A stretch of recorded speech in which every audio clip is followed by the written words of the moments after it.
Salut, re-bienvenue à ma chaîne. Si tu es là pour la première fois, je m'appelle Cyril, je suis un maître spirituel, on peut dire, un expert dans la littérature védique, dans les enseignements du Bhakti Yoga. Je suis ici dans la chambre d'invité, excusez-moi pour le bordel derrière, chez mes amis Ramanaji et Adi Ganga, qui ont un bel appartement à Noisy-le-Grand. Et si tu es là pour la première fois, et si tu t'intéresses à la théologie du yoga, à la philosophie indienne, si tu crois en la réincarnation, si tu veux vivre une vie consciente de Dieu, quelle que soit ta carrière, quelle que soit ta situation sociale, etc., eh ben, considère t'abonner parce qu'il n'y a pas vraiment beaucoup de chaînes francophones sur YouTube ou sur n'importe quel réseau social qui te donnent des références spécifiques à deux textes ultra connus et ultra importants dans le monde de l'hindouisme, surtout dans le monde de l'hindouisme monothéiste, mais dans l'hindouisme en général, notamment la Bhagavad Gita, qui est considérée comme le livre, d'ailleurs il y en a beaucoup qui disent c'est la Bible entre guillemets de l'hindouisme, et le Srimad Bhagavatam qui est considéré comme le fruit mûr de tous les Védas. Donc si tu es un peu branché yoga ou Ayurveda, etc., et tu veux vraiment l'essence des Védas, eh ben, le Srimad le Bhagavatam est là. Et donc en écoutant ces vidéos dans cette chaîne, mis à part moi qui est vraiment assez ordinaire, le contenu de cette chaîne, notamment surtout quand je cite un verset, un passage clé de la Bhagavad Gita ou du Srimad Bhagavatam, a comme effet, selon ces textes mêmes, un effet de purification sur ta conscience. C'est-à-dire quand tu écoutes ce message, ta conscience s'élève, ta conscience s'approfondit, ta conscience se reconnecte avec sa source, notamment Dieu, et le résultat étant que tu vis une vie plus calme, plus satisfaite, plus connectée, et que dire de ce qui se passe après ta mort, quoi. Tu ne reprends plus naissance dans le cycle des naissances et des morts. Donc ça vaut la peine. On est en train de regarder des prières connues dans ce livre dont je t'ai parlé, là, juste que j'ai cité, le Srimad Bhagavatam, un gros livre à 14 000 versets. Et vers la fin, il y a des prières de Vasudeva à Krishna, un grand dévot qui offre ses prières à à Krishna, qui apparaît, selon le Srimad Bhagavatam, comme le fils, entre guillemets, de cette grande âme, il y a environ 5000 ans. Et donc Vasudeva dit à Krishna, donc Krishna a un nom de Dieu, oh Krishna, Krishna, je te lis le sanskrit, écoute bien le sanskrit, c'est beau, ça a un effet aussi, encore une fois, très purificateur. Krishna Krishna Mahayogin, Sankarshana Sanatana, Jane Vam Asyayat Sakshad, Pradhana Purushao Paro. Donc Vasudeva dit à Krishna, oh Krishna, Krishna, meilleur des yogis. C'est intéressant, dans la littérature védique, Dieu est parfois glorifié comme un grand yogi, comme le plus grand des yogis. Un yogi, donc quelqu'un qui pratique le yoga. D'ailleurs, un autre nom de Dieu, c'est Yogeshvara. Le Ishvara, le maître du yoga, Yogeshvara. Et donc l'idée est que Dieu est à la source de tous les pouvoirs yogiques, de tous les pouvoirs mystiques.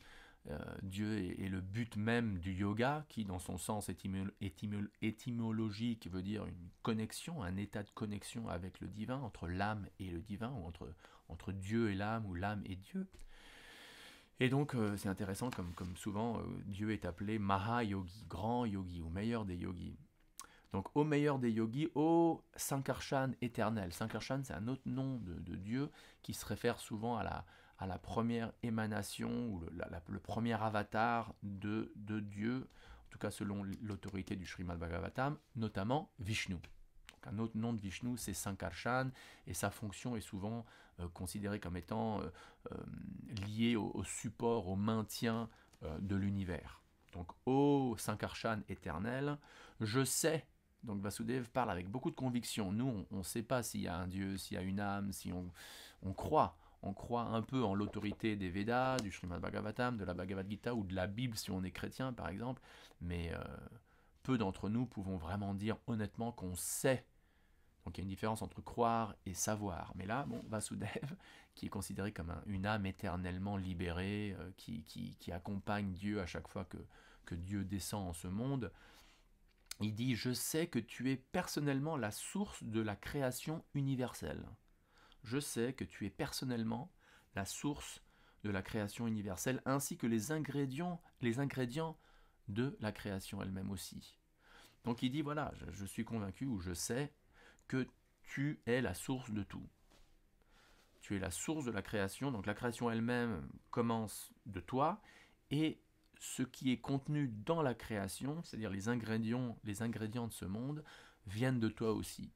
Et c'est intéressant, là on peut dire que Vasudev fait l'écho d'un verset très connu de la Bhagavad Gita, donc énoncé par Dieu lui-même, où Krishna, où Dieu dit dans le 10e chapitre, verset 8, Aham sarvasya prabhavo matak sarvam pravartate.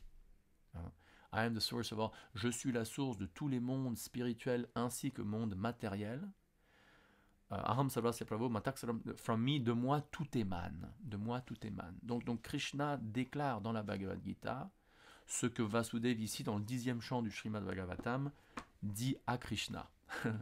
Donc dans la Gita, Krishna, où Dieu dit « Je suis la source de tout, tout émane de moi », et là, dans le 10e chant du Srimad Bhagavatam, Vasudev, un grand dévot de Dieu, dit à Krishna la même chose. Tu es la source, je sais que tu es personnellement la source de la création universelle, et que tu es aussi la source des ingrédients de la création. Donc, si jamais tu es influencé, et on l'est tous, par un point de vue, par un paradigme physicaliste, qui dit que l'univers c'est juste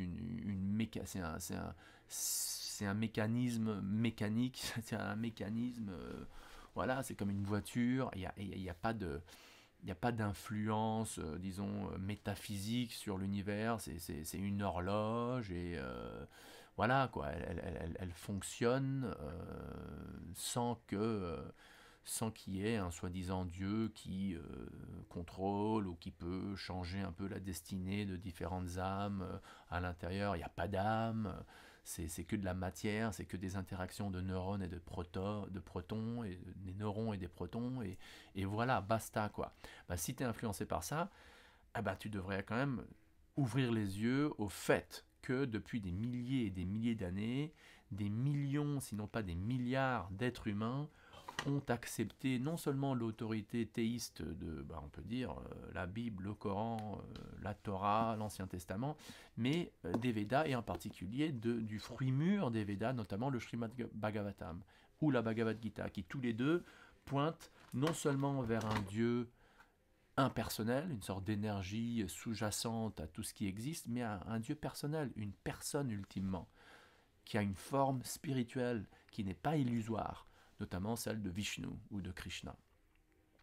Donc, moi je dirais qu'on a de la chance, d'être connecté avec la sagesse védique, on a de la chance de pouvoir, de manière quotidienne, lire et écouter des versets comme celui que je viens de lire, et on devrait avoir foi que si on fait ça tous les jours, si on fait ça de manière quotidienne, en écoutant ces récits, ces textes sacrés, cette vibration sonore, spirituelle, qui est identique par exemple au nom de Dieu qu'on récite régulièrement, comme par exemple le mantra Hare Krishna, Krishna Krishna, Hare Hare, Hare Ram, Ram Hare Hare, eh ben, on devrait être convaincu que si on fait ça tous les jours, eh ben, on sera aussi heureux qu'on peut l'être dans un monde temporaire et rempli de souffrance, et qu'au moment de la mort, eh ben, il y a des très bonnes chances, si Dieu le veut, qu'on sera extirpé de ce cycle des naissances et des morts, du samsara, et qu'on retournera à notre demeure originelle,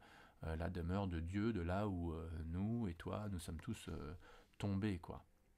Voilà, donc merci d'avoir écouté, et bonne semaine, à demain, à la prochaine. Encore merci. Om Tat Sat.